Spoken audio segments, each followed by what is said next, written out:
Salutations gamers, I'm the OgichiGame and welcome back to the animation tutorial series. Now today I want to talk about something which I have actually been putting off for a while because I didn't know when I didn't know exactly the right time to talk about it, but I might as well get it over with, and that is character design. Now, character design is extremely important if for animation as well as just art in general.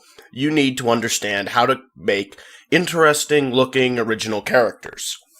And this is obviously applied anywhere from My Little Pony to, say, Bambi, I don't know. Anything. You need to be able to create interesting original designs for every character that you make. Obviously, some characters are probably going to look similar, but there is a process to making characters look very unique. It's, in my opinion, I think it's very important to make sure that your characters look very unique if you're creating original characters. Whether those characters be fan characters or for something completely original. Now, it's obviously one of the first things that you need to remember for trying to create any kind of character is, well, obviously, creating that character is going to require some level of creativity, but there is some things that you can do, kind of just working in your head to get a really unique-looking idea. So, I'm going to actually talk about a recent event. A friend of mine has had a character that he had a story for. He didn't have any kind of design for it. Now, he had a design for one half of it, but I'll explain that in a second here. So, I said, hey, I can make this character, and then I went along and I asked, okay, well, all I really need to know is just give me some background of the character, and I'll work from there, right? And something that probably scares a lot of people when trying to create a character is the fact that you can really make anything from the character, right? You could do anything you want. But in my opinion, that's what I love so much about creating characters from scratch, is that I can do anything I want. Of course, something that what I'm about to talk about here is something that you can do is kind of narrow down some of the details just on what comes to mind when you hear the background for a character, which is why it's always a good idea to create a story, or not a full story, but, you know, a general idea of what your character is or what they do, and maybe you can even implement them into a full-length story if you want. So I asked him about the background, which he did have for me, thankfully. Now, his character, he said, is a changeling. I said, okay, so I looked up changelings, and I got an idea of what they looked like, because I've seen them before, but it's always a good idea to have reference points. So if you're making a fan character, it's always a good idea to bring up reference points from the show so you know what basically most of them look like. But you're going to take that and make it a lot more than what it was. And again, you'll see what I mean in a second. So he said his character is a changeling, but not just any changeling. He said his character was a changeling, but this changeling was experimented on. He was this experiment, basically gone wrong.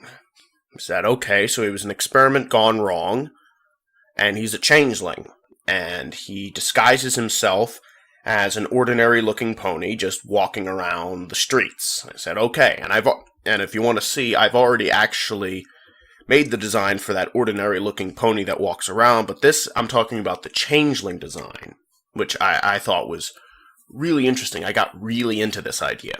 So, he said, okay, so this changeling is an experiment, right? Okay, so that's fair enough. I could do just about anything with a changeling experiment, because now, with the changeling, I wasn't overly excited, because with the changelings, they're a hive sort of creature. They have almost all of them are essentially identical, so it's not exactly something that you want to work on where they're all identical. You don't want completely identical characters and the like. That's certainly not something that you want, to have a completely identical looking to everything else. But the fact that he said that it was an experiment made it a lot better, because that means, oh, well, he's an experiment. That means a lot of things. So first of all, I said, okay, well, he's an experimentation. So I'm going to try to grasp this in your head, like the process. So before you ever start like before you ever start drawing out, you should try to just jot down some notes about the character, and then get an idea of how that would have an effect on him, right? So first of all, I said, okay, well, he's an experiment. That means he probably was inside a lot. Okay, so maybe he's paler to start with. I said, okay, well, maybe he's a bit paler than the rest of them. They're a very dark, blackish color, the rest of the changelings. Let's say he's a lighter shade to start with. Then I said, well, what if part of the experimentation, since he is an experiment, they probably had things injected into him and blood taken out of him, so maybe all that bloodletting and all that other sort of stuff has left him even paler. And so I just said, okay, well, he's probably very pale from all these experiments, his skin color, so I said, okay, I jotted down a note that he should have a grayish, almost ashy-looking skin, because of all the blood they've probably let out of him from these experiments and stuff like that. Then I said, okay, since he's an experiment, he probably has had a lot of surgeries done on him, so let's put some surgical scars and stitches. So I wrote that down in my notes, surgical scars and stitches. So basically just stitches. I said, okay, well, what about also the idea that, well, he's an experiment, they probably didn't have a lot of food, they probably didn't feed him much, they probably kept him barely alive, so I said, okay, I jotted down in my notes, make him very thin, bony, scrawny, real scrawny, because of that, and I wrote that in my notes. And so I made him and then I, at this point, I was starting to, like, get a basis drawn out for what the character should look like, and I also thought, okay, what about his wings? Instead of having regular wings like the rest of the changelings, let's say, okay, so obviously, since this is Equestria, everything revolves around magic. So, what kind of experiment would they be performing? Probably something with magic. So I said, okay, well, how about since it's with magic, instead of having him have regular old wings like the rest of the changelings, let's say his wings were clipped off, even. Let's say he had his wings clipped off. And then, instead of using his regular wings, he uses these, like, magic wings that sort of don't even really touch his body. I thought that was a really interesting idea, like these energy wings that come off of his body. I thought that was cool, and so I went with that. I also thought, why don't the changelings usually have this sort of thing connected on their back, or at least some of them do, this thing right across their back, and I thought, okay, well, instead of having a regular sort of plate on their back, I'll make like this metal plate on his back, like something really big happened there, right on his back, almost where a saddle would be. And I also said, okay, well, what about the whole putting things into his body? And then I got really into it, and I actually went back and I talked to my friend about this. I said, what about, he was an experiment. I said, what if they were pumping lyrium into his body? Which, if you don't know, lyrium is sort of this magic stone / liquid. There's liquid lyrium and stone lyrium, which probably doesn't sound like it makes any sort of sense. But that's just like this common name of this magical sort of element. Almost always used anywhere there's magic, there's lyrium. And I said, what if they were pumping liquid lyrium into his bloodstream? And I talked with him because it was his character, so he was in charge of the backgrounds behind me. He said, that sounds actually really cool. I said, okay. And so I decided, since they were pumping liquid lyrium into his body, what if I had like valves on him? Not just tubes, but a straight up like metallic valve where they could reconnect tubes into, and pump more lyrium or less lyrium into his body. I thought that was a good idea. And so I wrote that on my notes. Put a valve, at least one valve on his body. Then and then there were some other interesting things I thought of. I said, okay, well, he's a magic experiment. Let's make his magic a bit different, even. Let's make his magic a bit different. Since he's got lyrium in his blood, how about his eyes be faded? Okay, and you're going to understand in a minute. I said, okay, so we're going to have his eyes be this lightning blue color, but they're going to be faded. Then when he goes to use magic, his eyes light up. I thought that was a cool idea for when he uses magic. But not only that, I thought, what if I put veins on him, make him veiny, so you can see that blue lyrium like pumping through him as he's like using magic. So he's using some kind of powerful spell or something, because he's supposed to be he's supposed to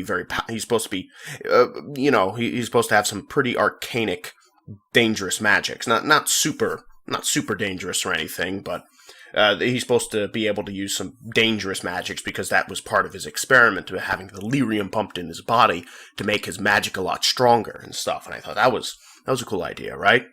And so I went with that. I had all these ideas jotted down, and once I got all these notes written down, I said, okay, with the background of this character, I came up with all these little nicks and knacks, these pieces, right? These pieces of the character. I didn't have a character created. I had these pieces of the character. I went through the background, the story of the character, and I said, okay, that's the story of the character. With that in mind, how can I turn this into a character? And I started like writing, like, now that all the notes had been taken, I started drawing out what I thought the character should look like, right? By what I had. I looked at the bases, my references with the changelings, and I said, okay, that's what a regular changeling looks like. This is how I make it the way that I was thinking. And I jotted all that down on a piece of paper, and I scanned it on my computer, and I began filling in the colors. And by the end, I managed to get this, which I'm actually really proud of. I think it's pretty cool looking the way that it's designed, right? And you can see all those little tidbits and elements that I was talking about before, with like the veins and the glowing eye, the stitches, the valve, that plate on his back, the sort of magic formed wings, the scrawniness and boniness to him. And then I thought that was a really cool design, and this is basically how I go about trying to create almost every single character that I ever do. I sit down and I do almost exactly what I'm telling you right now. I come up with I write down these elements of the background for the character, and I say, this is what the character is, this is what the character does, this is how they work. This is what makes them tick. This is the thing, and because of the things that they do, let's say the character's a warrior, I might add a few scars, I might add some armor, I might some leather, I might give them a weapon, or I might make certain elements of their body do certain things at certain times when they're using, like, say, certain magics or just abilities that they have. And I write down these notes from the background, and I turn them into a character. I turn words into a character. And that's how I go about character design. Now, you might have a different way of doing it, and that might work for you just fine. But these are some useful tips that you might find in trying to create a character from scratch. Go through the background of that character. Make up a story for that character in your head, and then just start jotting down notes of that character. Just jot down things that its background would affect it, because your history does affect you. Now, of course,